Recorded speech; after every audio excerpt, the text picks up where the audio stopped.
কত সম্পর্ক। হ্যাঁ, মার জন্য সবাই কান্না করে, মার কথা মুখে আসলে সবার চোখে পানি চলে আসে। মা কি একটা মধুর শব্দ। সবাই একবার ডাক দিয়ে বলেন তো মা। সবাই ডাক দিয়ে বলেন মা।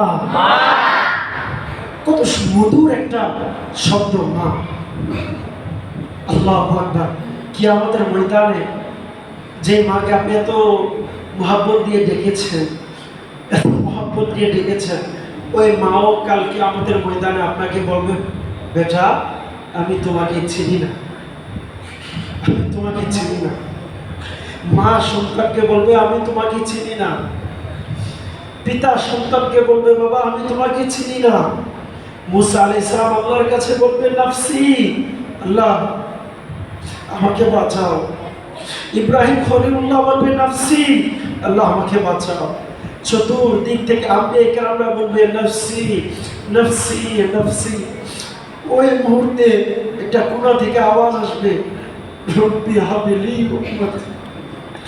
একটা কোণা থেকে আওয়াজ আসবে, রব্বি হাবলি উম্মতি, রব্বি হাবলি উম্মতি। সবাই ওই মুহূর্তে চিন্তা করবে আল্লাহ আমাকে বাঁচাও, আল্লাহ আমাকে বাঁচাও। আর সমস্ত বীরের মাঝে একটা আওয়াজ আসবে, আল্লাহ তুমি আমার উম্মতকে বাঁচাও, আল্লাহ তুমি আমার উম্মতকে বাঁচাও, আল্লাহ তুমি আমার উম্মতকে বাঁচাও। ওই মুহূর্তে নবী বলবেন আল্লাহ আমি আমার জানের চিন্তা করি না,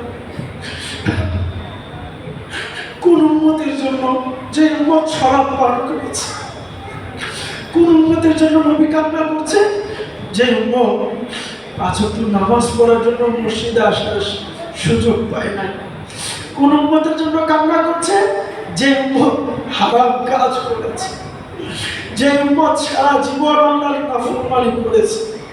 ওই উম্মতের জন্য আমার নবী আল্লাহর কাছে বলবে আল্লাহ আমার উম্মতকে বাঁচাও, আল্লাহ আমার উম্মতকে বাঁচাও।